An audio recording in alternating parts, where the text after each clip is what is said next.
All right. Thanks, everyone, for joining us on the Aligning with Success call. My name is Mike DiMuccio. I'm your host, Royal Diamond Whitney Ken, and it is August 27, if I'm not mistaken. So we're quickly coming up to the last quarter of 2018. Can you believe this year seems to have been the fastest year I can recall? It's just moving at a lightning speed. I feel like I have missed the entire summer. We have a few things to go through today. One, I see Wendy's on the call right now, and Wendy, I'm going to pick on you for a little bit here, if you don't mind. So, Wendy has, I think it's 7 points in this week's incentive. Now, most of you guys don't know, I ran an incentive for my downline this month for every week. Whoever has the most number of points, which means packs sold, the sleep pack counts for 2 points, the other packs for 1, has their summit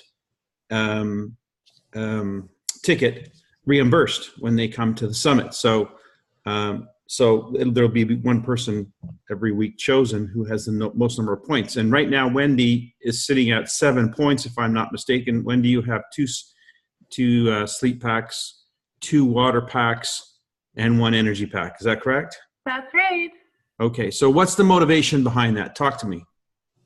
Well, I want to invest in my family, and I've talked to my family about investing in their wellness home, and I wanted to make the most use of the incentive that Nikan had granted us for the work we did the month before, and I love free shipping. Fantastic. Well, that's awesome, and that's really a smart move. I think if we all had our business to do over again, and not if you're thinking what I'm thinking, if we had all our business to start over again, this is how we would have started. Say yes if you mean it.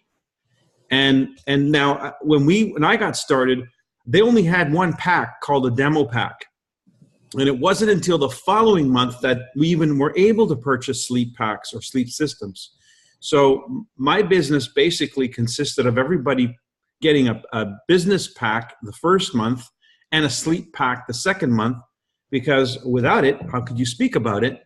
And by the time the sleep packs were available, everybody had some kind of an experience with the Nikan product, so they knew that there was something to look forward to. Have you slept on the sleep system yet, Wendy? Yeah, I have one for my bed. I love it. Okay, good. Because I asked that because when we finally got our sleep systems here in Toronto and we were all starting to sleep on them, we had regular meetings. Every Monday, I think it was Monday mornings, we used to meet regularly in an office downtown to do our planning session for the week. It was our leadership breakfast. And I remember when we would talk, we would just openly talk freely when we got there, and then we would get the meeting to order, and then we'd start going through an agenda. But in that open session of conversation, something started going around the room where everybody was like, that happened to you too? And so we figured out what had been happening to everybody was we were all having these wild dreams in Technicolor. So when we got our sleep system and started sleeping on our Nikan magnetic sleep system, everybody started to experience these really wild dreams that were very vivid and so forth. I guess that's due to the fact that we were getting a better night's sleep. So it was just funny because we didn't know that would happen. We didn't expect that, and we sort of found that out as we went along amongst each other. So that is something that your family will start to experience as a family, those coincidences that start to happen, and you'll build your Nikan story on that. How many of you, thanks for that, Wendy. Congratulations on your decision. Right now you are in first place for the running for this month's or this week's incentive that I'm running myself and Bo Tennis. Mike, Wayne used to tell people when they got their first sleep system, don't be surprised if you see elephants or mice with machine guns. It's just a process of your body starting to detox. It's a normal thing. Hang in there. You won't believe the end result. Fantastic. Cool.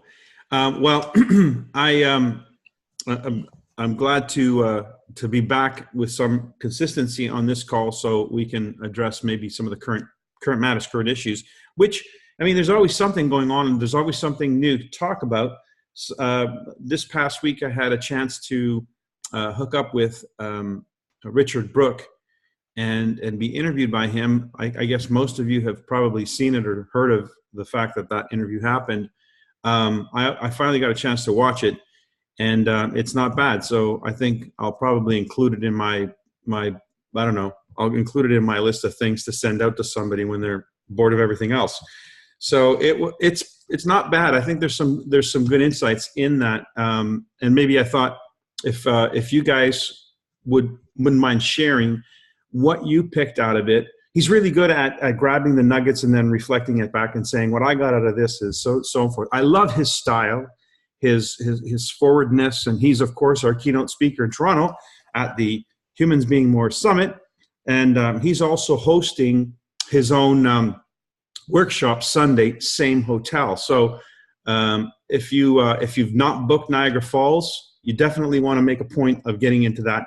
And if you have booked Niagara Falls, you might want to think about whether or not you want to get into that. Because quite honestly, it's a hard one to give up. The idea of spending a whole day from 9 to 5 with Richard Brooke in his Authentic Networker workshop. So I'm sort of torn. I'm kind of the host and stuck. But anyway, so if you've got something out of this call, maybe 1 or 2 key points, even just 1 point, if you wouldn't mind sharing what you got out of this call that you feel is maybe something that could radically change your business or improve your business. Anyone? Mike, it's Randy. Hi, Randy. I think what I was struck with was bits of your early story that I'd never quite heard before. And it really inspired me to be more selective of the quality of people that I go to have join me. And so it really made me focus more on what is my plan to build a huge organization and find those people that I know have what it takes to recognize what we have. Fantastic. Wow, that's huge. If we understand the law of attraction the way we do, then that is, that's like tuning the fork. And all of a sudden, you've got a laser focus on what you're looking to attract, and it will find you. That's fantastic. Someone else? Mike? Go ahead, Suzanne. One thing that really jumped out at me is when he was focusing on how many millions of dollars that you earned, and you focused on that you had 5,000 people on your team that were earning checks. So I think that was such a powerful message for people to know that it wasn't just about you, but it was about the team. Thank you. Thank you. I got a message here from Mike on the chat. Let me just pull this up from Mike Barcroft. He said, well, you started by talking to the semi-retired millionaire first. Oh, I'm sorry. There's another message. Ben's call from last Tuesday. It wasn't posted. I guess I must have missed something. I thought I had posted it, but if I didn't, let me make a note to self. So yeah, the fact that I went to the top person on my list, Mike, as the first call, is reflective of the mindset that I had, which was, I'm the one who needs the help. So who would I be best to go to for that kind of help? Somebody obviously who had experienced success, somebody who knew people, who had influence, etc. So that made me the underdog going to that conversation, going to that person. And so I wasn't there to offer them a solution as much as I was there to ask them for help.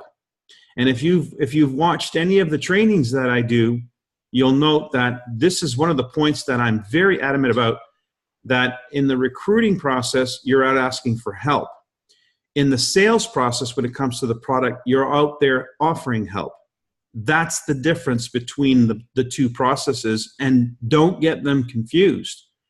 And I find that most people miss that subtle but important message, and it makes all the difference in the world as to how you are perceived. So when I went to Bruce, who was well-to-do, wasn't looking or waiting for me to come and solve his problems, I went to him with with the hope that he could help me. And of course, that would allow also the opportunity for me to explain what it was that I needed help with by introducing him to the idea. And then, of course, what happens when somebody is introduced to the idea, if they resonate with it? They start looking for their own motives, their own reason why this might be of interest. And when he leaned forward and said, "You think this can help me with my knee?" He wasn't asking for a business opportunity. He was just saying, "You think this can help me with my knee?" And from there, we went to the exercise of doing a little demo on his knee by putting a product on his knee. And within a matter of minutes, things started to move. And then that conversation went from that to, "Tell me more about this business." So you see, it went in a particular order, and it happened spontaneously and on the spot. But what I learned from that, by the way, interesting footnote, if you ever encounter Bruce Black, and you will at the summit, if you ask him his version of what happened in that meeting, it's a little different. He'll tell you, "Mike called me up because he knew I had a problem with my knee." No, I didn't. I did not know he had a problem with his knee. That's not why I called him. You see, he didn't, on a conscious level, start recording the conversation until he was interested. And when did he become interested? When it became about possibly helping him with his knee. And then the recording on a conscious level started to take place. Now you can't dismiss everything that led up to that, because that created a subtext or a context on a subconscious level, which drew him back into the conversation about the business once he was satisfied that the product had merit. So I call it framing. You create the frame, which is the idea of an opportunity, and then you move in that frame to what is of relevance or what is important to that individual by being a very good listener and helping them solve whatever problem they may have. But because it's been framed, now that solution leads to the frame. What about the frame? And that's what they're going to ask you about next. So it was really interesting when I heard Bruce Black publicly describe the situation. I'm like, nope, that's not what happened. And it occurred to me how this process actually does happen. That they start, and that's by the way, why a new person gets started in the business, and their tendency is to go off and talk about the product, because that's when the recording started for them. So you got to say, put on the brakes, time out.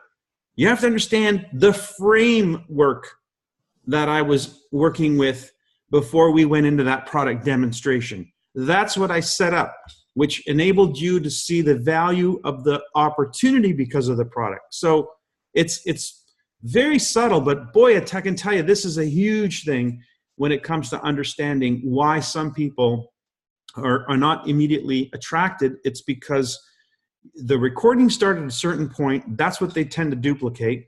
And if you did it right, you would have created a framework around which that recording led back to the framework of the opportunity. They got involved, and now they go out telling everybody about the product. No. Time out. Before you run out, I remember what Marty Jeff used to say, if you grow another leg, don't tell anyone. So in other words, get them first oriented before they go out and talk to people, so that they're out there creating the framework for why they want to talk to this person, what they're asking this person for. Sorry, I went on and on and on, but I think it's a subtle but very important point. And Ben's recording. Okay. I didn't post that, did I? Okay. I don't know how I missed that, but I did. So, yes.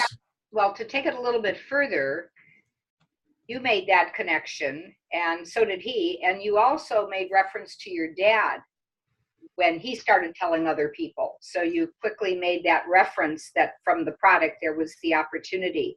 And just in listening to you talk about it now and seeing on my screen, Barb Satterwhite's next to you, that's what happened with JP when he was staying at my house. He had all of her products. He was coming here because of the connection. And then just in my listening to him and hearing about his previous network marketing experience, which Barb didn't know, she saw the need. He took that. And then when he felt the difference, his wheels really started turning. And the beauty of the day when he was ready to leave here, he wasn't going to stay for the Power A call. He was going to leave. He was checking into the other bed and breakfast. when his wife was arriving. And so sitting there for that and then watching, he became enamored with the 22-year-old's response with the products immediately. With it, his foot was, jumping off the floor.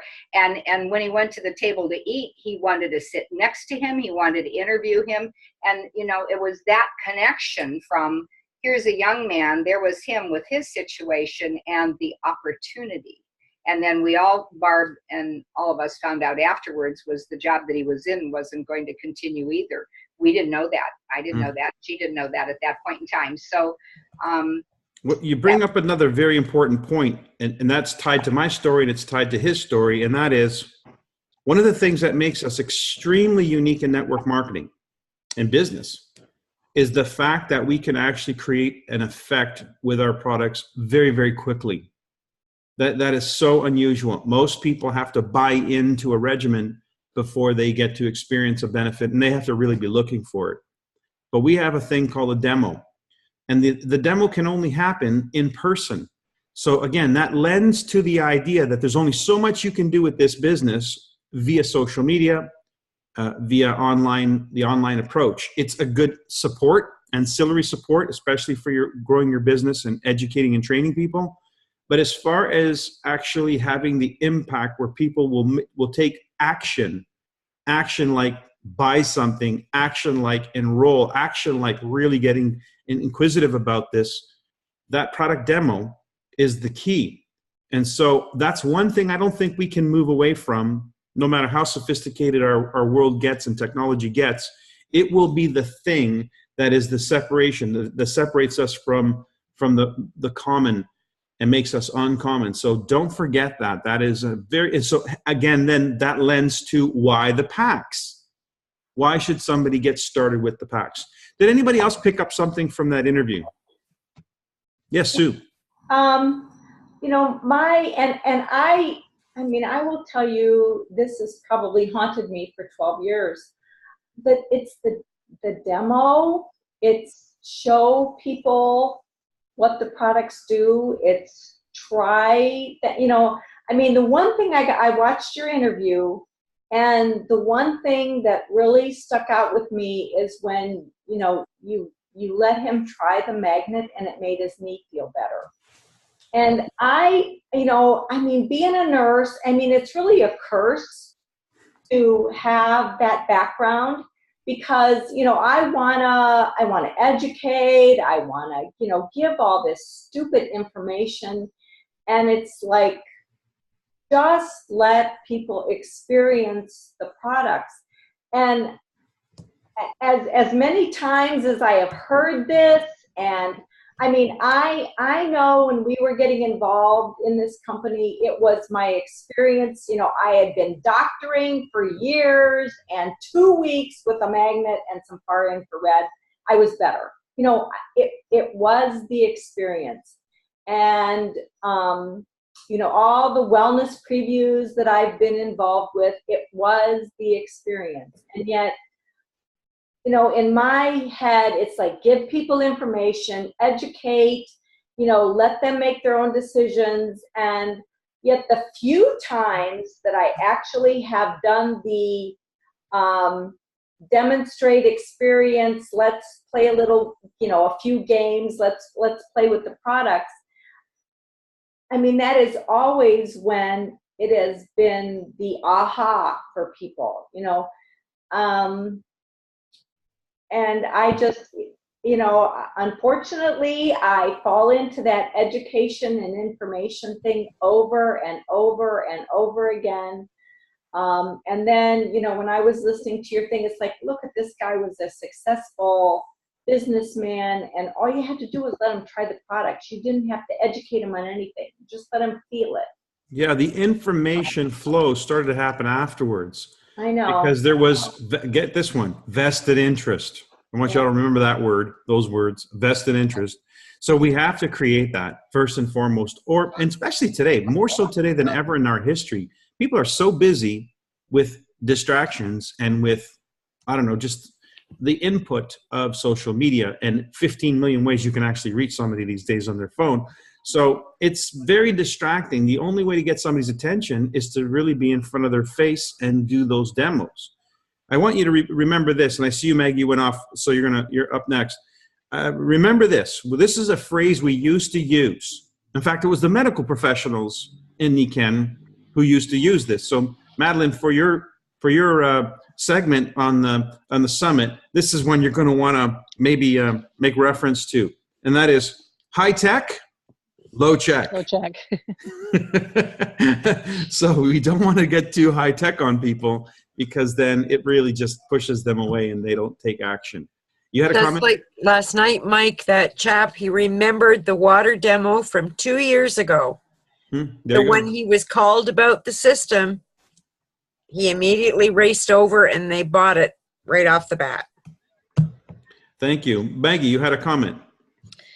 Yes, I'm here at the beach. I hope there's not too much background noise from seagulls and other things. But Michael, I think what really struck me, not just about your interview, but in every training you've done and in your contact and invite scripts, it's all about intention and the context that we are putting ourselves into when we are contacting people. So at the beginning, and I know this goes over my new consultants' heads so often because they're so excited and enamored by the products, but it's about asking for help, because we cannot build this business alone, and you made that really clear in your talk. And when we go out and do what you did, which was what most people would call a chicken list, because Bruce is certainly not intimidating, but a very successful businessman, but you had the courage to ask him for help, and that created the momentum for you and then Bo and all of the people that came on board, so that you could build a business that really helped way more people than you could have if you'd gone out and talked about the products more than the business. So I think it's both an and. I remember when my sponsor brought me in, she knew I was hurting, so she obviously demonstrated the products, but she said, there's more to this. So if you start with the products, you can still add. There's more to this. She showed me the 5 pillars of health, and that fascinated me. And she said, if we were to work together, she outlined all the benefits for us, because at that time we lived 500 miles apart. We could do this, we could do that. It's a tax benefit, yada, yada, yada. So she very clearly, without a lot of detail, outlined all of the benefits of not just the products, but the business. So I know we can all do that. Sometimes I think we get so enamored by the products, we forget that the bigger picture is offering people the best product, which is the business. Amen to that. Boy, I'll tell you, if I did not have the benefit of the business, it's like you said, I would not have made the impact that I've made. So if you really want to make an impact, then there's only one focus, one goal for you in terms of your business objective, your business goal, and that is to build a Royal Diamond business, because the consequence of that effort is to have assembled an army of people committed, dedicated to making an impact. So why not start with the end in mind? Why not start with that intention? Why not go to people and say, I've got a tiger by the tail, could really use some help here. You're smart, situations, opportunity when you see it. I want you to kick the tires on this one. Tell me what you think. And well, who couldn't you do that to? And Michael, I also love the way you say, if you're not able to help me directly, I'm sure you can help me indirectly. That just opens a door that most people, including myself, forget to open, so that if this person is not interested, you've got them thinking about the benefits and they can refer you to other people. And it takes the pressure off them, right, Meg? For sure. Well, it gives you the opportunity to contextualize what do you need help for? So this speaks to the vision. What's your vision for this? Yeah. So and giving them that statement too, this might not be for you, is very helpful, because like Barb said, that takes the pressure off them. People are more likely to listen if they don't feel you are, quote unquote, what's that word, targeting them. Mm-hmm. Or selling them something. It's a direct, indirect approach. Yes. And it's way better than the direct pitch, if you want to call it that. I agree. Any other insights from that call? Yeah, Mike. Yes, Barb. First of all, just for your information, JP's having surgery on the 30th, so keep him in your prayers. The tidbit that I got, or the nugget, and I have to confess I hadn't finished listening to it, but what I listened to was so good. But didn't you say that when you worked with somebody, whether it was quarterly or whatnot, you worked with that one leg and worked with them consistently, right? Mm-hmm. And see, to me, that's an aha. And I don't know how to say this, but, you know, if you just keep adding people width-wise, but you're not digging that leg deep, it's not doing you any good. So, you know, and that's what I've always said is that, you know, you need the width, but you need the depth, and you have that person that you're. Let me be clear about that though, because it was part of the strategy, and the strategy was not just to build width, but to do it really quick, so that I could identify the one or two legs that I would then be able to work with. Right. But once you identified those one or two, you worked with them intensely. Mm-hmm. Yep. And that's what I'm saying. And that's why, because you can't work with everybody, but you want to work with the two or the one that's so involved, invested. So, yeah. And what I've always done as a rule to assist with those who have joined, not to abandon them, is to provide them with what I call universal access. A call like this one gives everyone in my organization any opportunity in the world to be on here and get plugged into me, ask questions, have interactions. So it's the previews, the public events, those are all universal access. It's an opportunity for somebody who's not that committed to step in, step out as they choose and still have access to me, versus the ones that I actually live with, kind of where I fly into a city and I spend time with them. I might live in their house. Usually I do. And so that's a different type of commitment, because they're also making a different type of commitment. You had something, Michelle. Yes. First of all, thank you so much. This was an amazing interview. Lots of golden nuggets. Listening to people's takeaways just reminds me of the little things that maybe didn't catch my attention at the time, but very, very important. Thank you so much for bringing this to us and being such an amazing leader. Thank you. Thank you. What I took away was when you had said that you had built your business, you had built the lifestyle that you wanted, and then you stopped building. And you had said what you would do different is you wouldn't have done that. You would have continued to build. And imagine, you said, and I could see what you were imagining. Had you not stopped for that time frame that you did stop, how big, how many people would you have impacted? That was huge for me. Thank you. Wow. Yeah. It's sad but true, but I'm kind of making an effort now to pick up where I left off and redirect my attention to what I think is an appropriate next agenda for me. And that is to help with activating, inspiring us to find that next generation who, I like how Richard encapsulated that. What are these people looking for?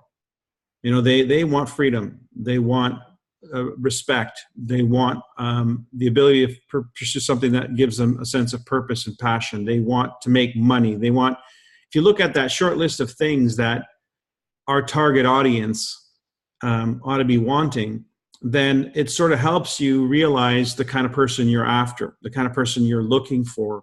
You can actually use those points in gratitude statements. I'm grateful for finding a person like this, or people like this.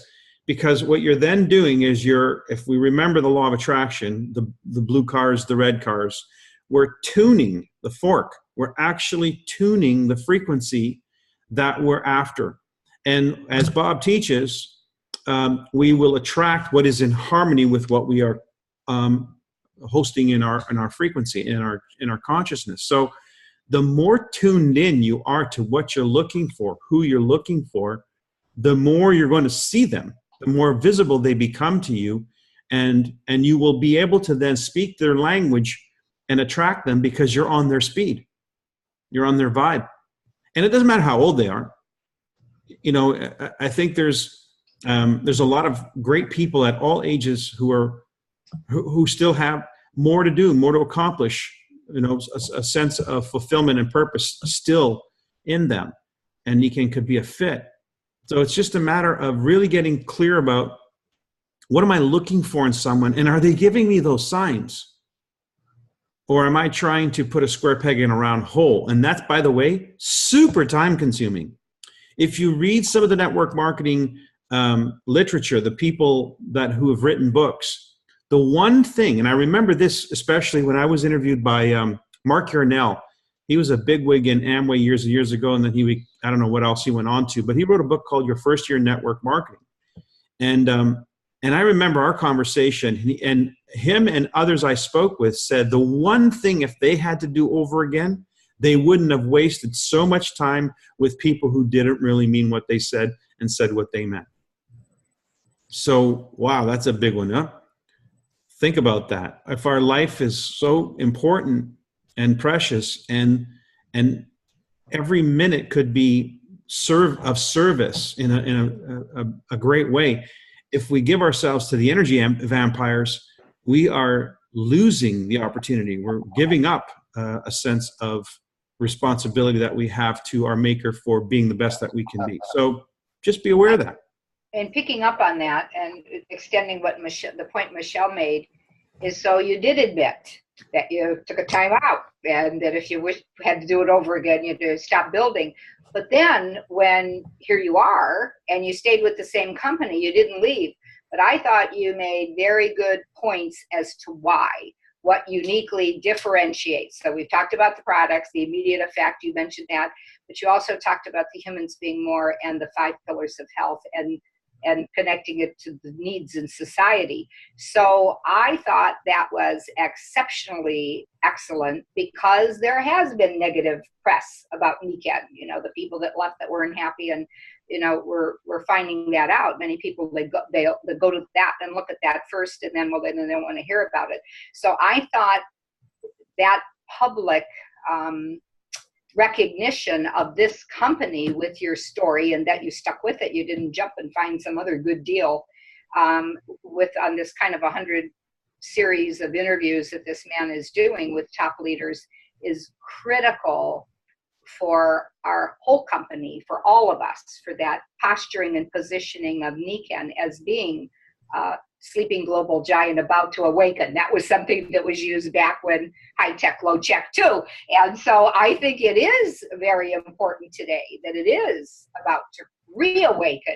Maybe that's the only thing that needs to be put in there. But I don't even think we need to be worrying about that. I just think what we have is a need.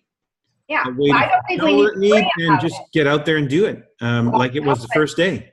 But just in talking about network marketing and some of his questions and so forth, the industry and the opportunity in that's what makes us uniquely different. And you articulate that exceptionally well. So I think that part is critical. You know, he, by the way, he loves Nikken. He's really a fan of Nikken. We had conversation before and after the call. Good. And he really does like Nikken a lot. So you were about to say something. Yeah, but after I started listening to Madeline, I don't remember what I was doing. Okay. Well, I'm showing. If it comes back in, I'll pop in. It's 9:35. I mean, I'm glad you guys got something out of it. The best thing that we could do where that's concerned is obviously get it in high rotation so that more people have access to it.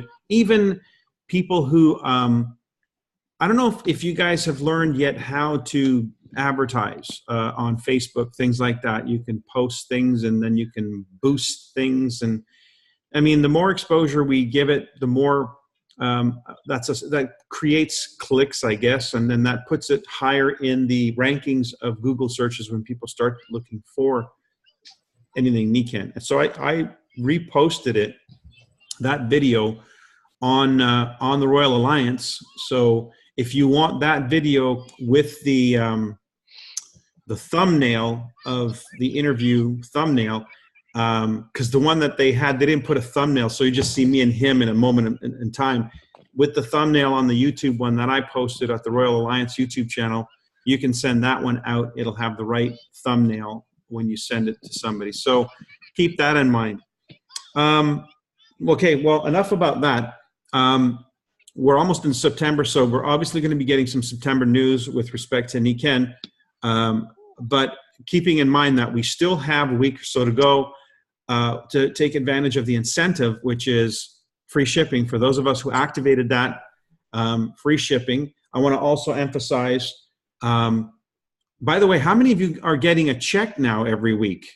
You're seeing some yeah, isn't that kind of cool? It's like every time you check, it's like, oh, what's that? Oh, right, I got to remind myself. That's really neat. So that's huge. I don't know if you realize how important that is. You know, at the speed of business today, and obviously for people who come into this industry who are so familiar with a weekly paycheck, to be able to have that, a mechanism for that is huge. I think that's huge. It greases the wheels of our opportunity, no question about it. So make sure you make a point of letting people know that that's one of the advantages. What I want to tell you about this event in Toronto, I'm putting my heart and soul in this, guys. It is representative of everything that I want people to know us to be. And so it's the details. It's right now I'm into my eyeballs in details. And so I just want you to know that it's going to be something that you'll feel very proud to be associated with. But it's not even that. I see this, and I'm so focused and oriented on this as a prospecting event. Now, keeping in mind that every event is an ABC. Every event is an ABC, meaning there's an A, there's a B, and there's a C. The C, by definition, is our target audience. The B is the person who's introducing the C, and therefore their role in the ABC is to be quiet and speak when spoken to. In other words, share your story when asked, validate. But the role of the A in this is to present. You put somebody with credibility, third-party, experience and so forth, know-how. You put that A in front of the C, and magic happens, right? That's what an ABC is. And every event is an ABC. But not every event has the same target audience, even though every event is an ABC. I'll give you an example. A wellness preview.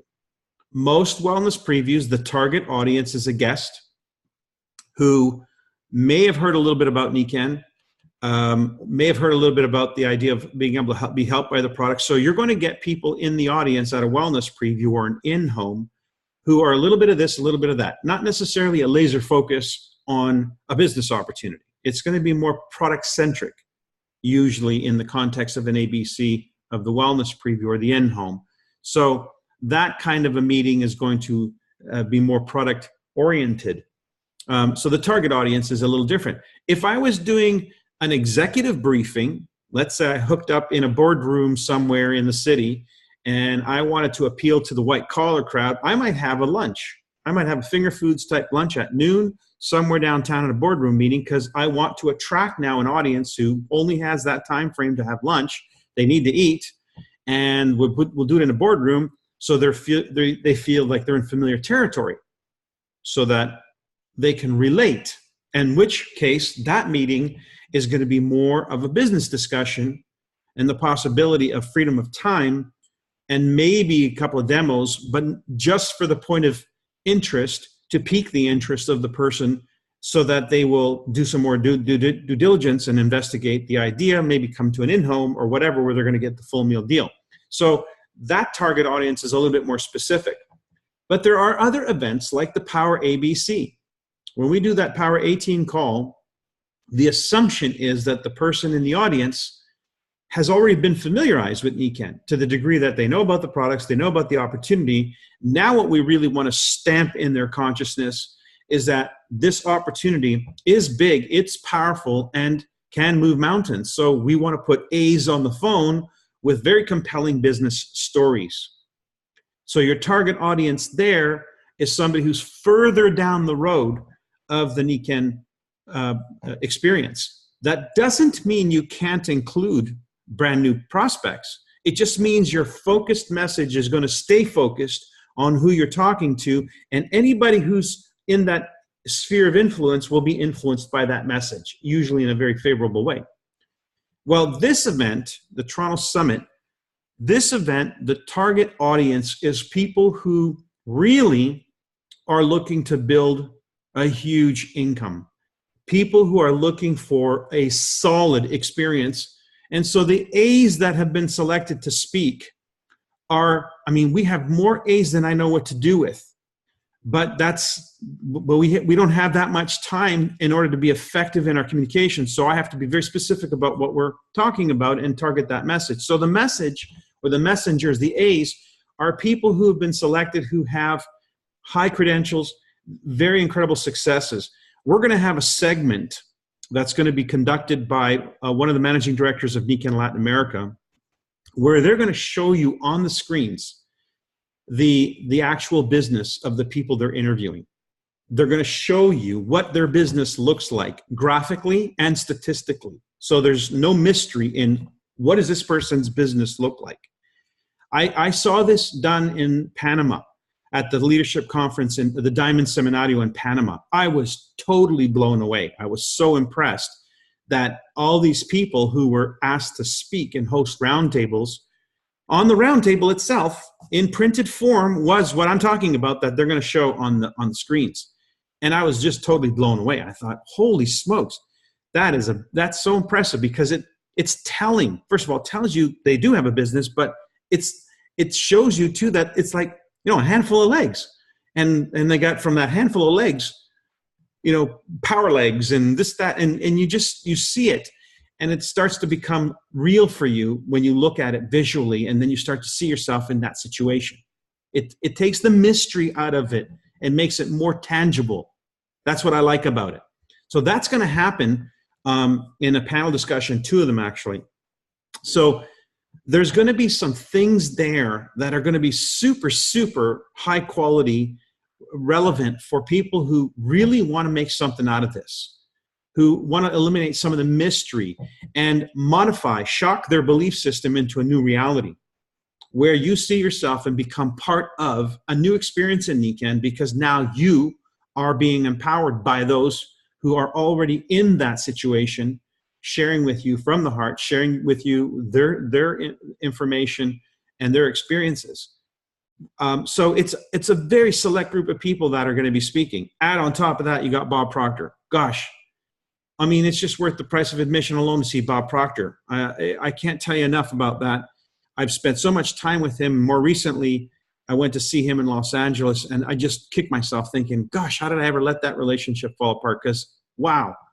And so that was that hiatus that I took. Wasn't really smart in that department.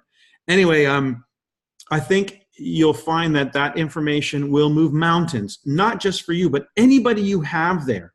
So the target audience that I'm looking for are people who really want to make a shift in their life, a paradigm shift in their life. That's why we call the summit Paradigm Shifting Summit.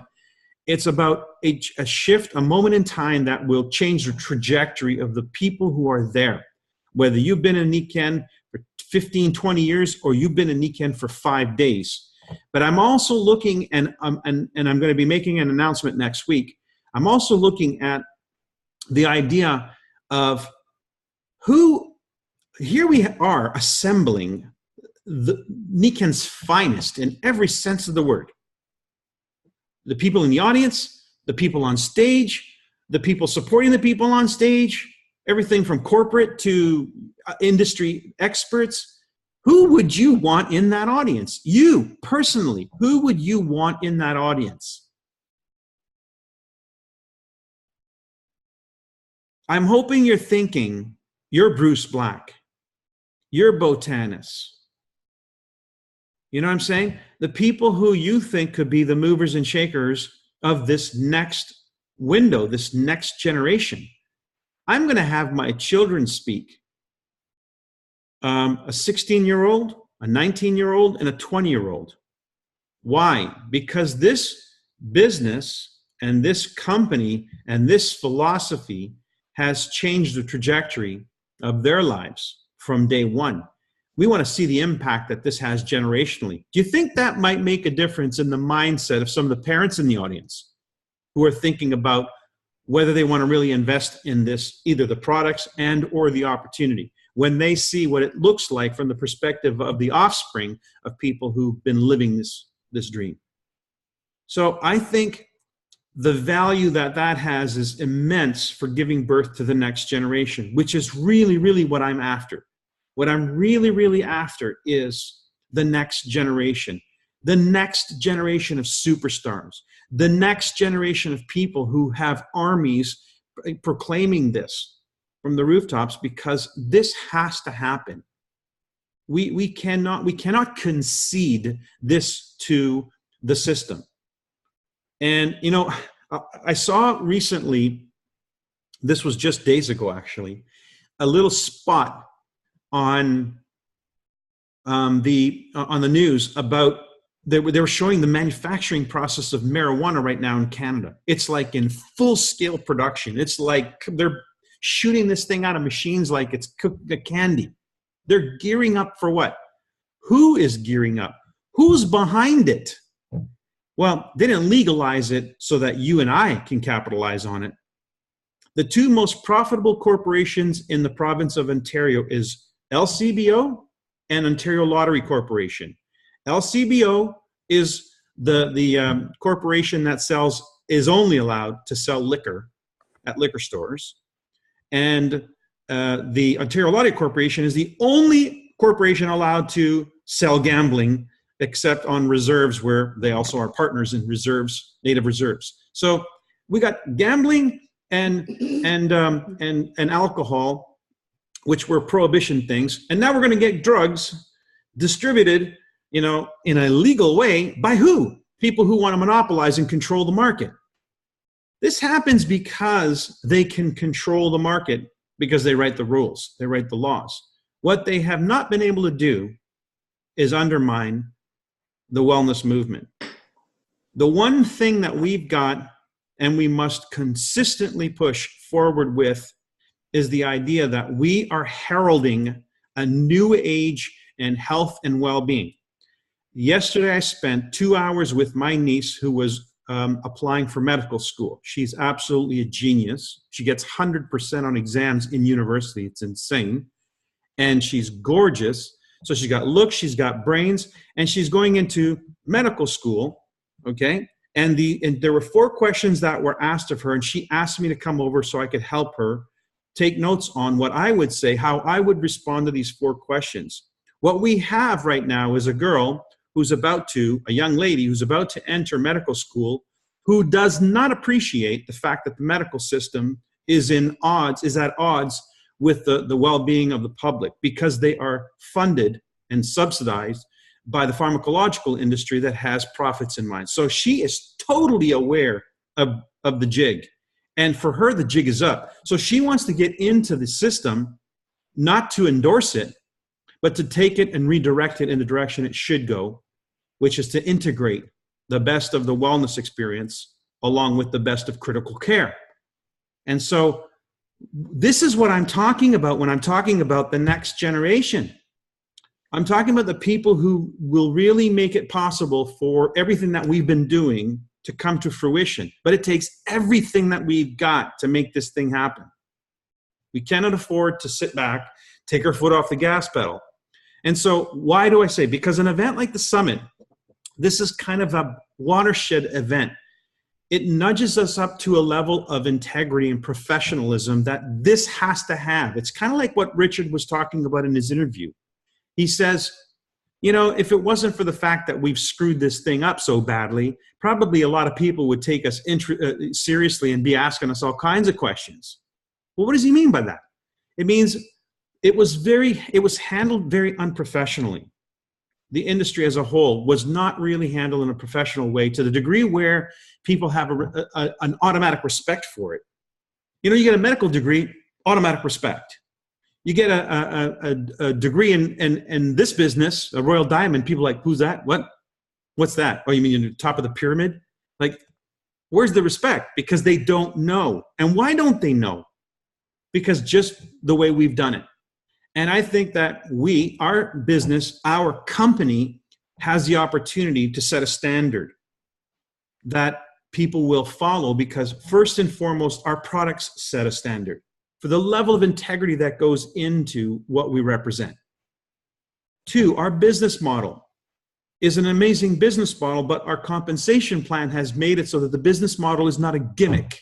It's not a game where people control and manipulate the system so that they can profit. I hope you realize that what Nikan has done where the compensation plan is, they've made it completely organic. You will advance in rank by the nature of building your organization, which happens organically. So the compensation plan parallels a natural process rather than us having to control and manipulate things. This is huge to me. So we've got the comp plan, we've got the products, we've got the integrity of the company, the vision, the wherewithal, the company that's been able to survive 43 years in all kinds of circumstances. We're at the point in the history of the industry, not just network marketing, but the health industry, where we've crossed the $1 trillion mark, so we're nothing to sneeze at. We're way behind the $3 trillion mark of the medical industry, but you know what? Nobody's laughing. They're taking it seriously now. They're trying to get into our business in whatever way they figure they can, but we still are unique in so many ways. So I think it's important that we make this and represent this the right way. So for me, the summit is my stamp on how I think things ought to be, how to look and be presented. Today I went to one of the announcements I'm going to make. Today I went to the venue. They gave us they upgraded us. They like what we're doing so much, out of the blue, they upgraded us. So we had to go back to the venue today to reconfigure how everything's going to look and feel and so forth. It's just insane. So we're going to have the best room. The room, talk about a law of attraction, guys. If there's any doubt in your mind, certainly not in mine, when I walked into that room, the first time I walked into that hotel early this year, I said, this is the room. And believe me, it took me everything and everybody holding me down to go into the smaller room. And I'm like, every moment about that decision felt wrong. But I got the advice, I took the advice, and I just went down that path. Had to go back to the hotel a few times, walk back into that room, looking at that room, telling everybody, this is where we are next year. Well, guess what, guys? This is where we are this year. Yeah, it's going to be fantastic. I'm so excited for you because I know what's coming. So I want you to make the most of it, not just by being there. That's going to happen. What making the most of it, where you're concerned, where your business is concerned, where your future is concerned, is if you have someone there who is at some stage of exercising their freedom of choice to break out of the paradigm, to break out of the matrix, and experience what you have been harping about all these years. Do your damnedest. I mean everything. Move every stone, turn over every rock, say what you got to say. Help them to understand the value of coming to an event like this.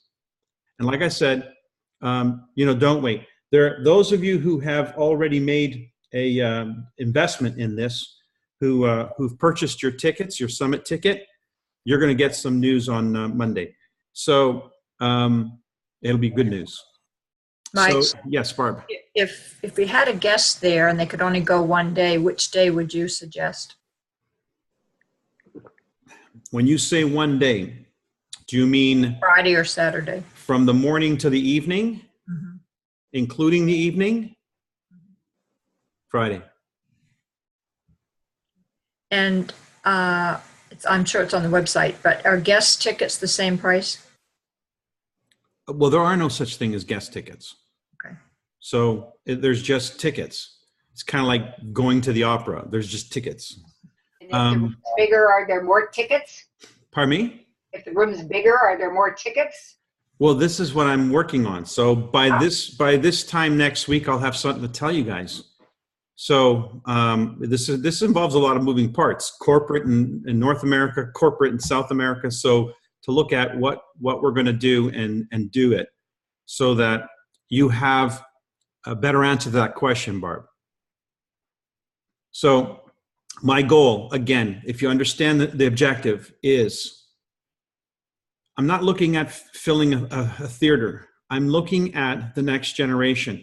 Who is going to be the next generation? We don't need an audience of spectators. We need an audience of activists. That's what we need. We need an audience of activists. So I think I've said all I wanted to say on that.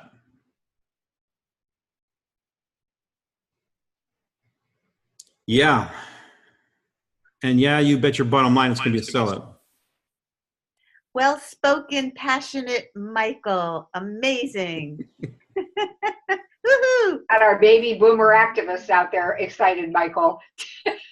Awesome. I tell you, that's who I'm excited for. Gosh, if I had my life to live over again, my 27 years over again, what would I have done differently? I think I already addressed that in that call. Man, I would not have taken my foot off the gas pedal. I would have been much more consistent with doing my launch, consolidate, work that business, integrate, then launch again, consolidate, integrate, launch, consolidate, integrate. If you guys remember those terms, those are the 3 terms from the U Cubed that I wrote. Launch, consolidate, integrate. So launch is put some width in place. Consolidate, figure out who wants to really play and play with them, integrate them into the whole group, the whole Nikken experience. So launch, consolidate, integrate. That was my formula for doing the business, still is. So I'm going into launch mode. I am in launch mode, actually. So that's another motivation for what's going on right now in this movement.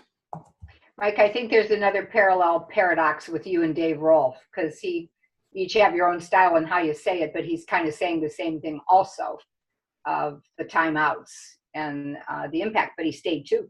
So to have 2 26.5 and 27.5 year veterans be saying the same thing, that's very powerful. I watched, this is a terrible analogy, Madeline, thanks for that, but I was at a friend's house on Saturday, and they had playing in the background the TV, but it happened to come on to The Godfather. And so it may not be the best analogy, but the idea is that even that business had to transition to the next generation. So if you remember Michael Corleone, or Vito Corleone is the father, and then he passes it on to Michael Corleone. So, I mean, think about it. It's the nature of reality that if something is worth keeping, if something is worth going and growing, it has to transition, it has to pass on. And so I'm really looking for not to embellish myself. It's who am I going to be able to project on stage? Who am I building this stage for? Who's going to be recognized on it? Who's going to be receiving those awards? These awards. I can't wait to find out. This is going to be so exciting. Who's going to get these awards? These humans being more awards. I think that's going to be kind of cool too. By the way, speaking of which, this is the last month for qualifications of the HBM awards, because Nikken will be doing the tallying from September of last year to the end of August of this year for the qualifiers, and we'll get to hear about that soon enough. So with all that said, with your contribution, your participation, your golden nuggets from the conference call, and each of your individual efforts, I know that sometimes you may feel like it goes unnoticed because you're off in your end of the world doing your thing, but you're just as important to the thing as any one of us is. That's the point I think I really want to end on, is that you are in charge of the creation of the next generation at your end of the world. So please take ownership of it and leverage the event that we've got coming up so that you really make it a functional business success for yourself. Cool, huh? All right. Well, you guys have a great evening, and we'll see you next week. Thank you so much. Thanks, Mike. It's great.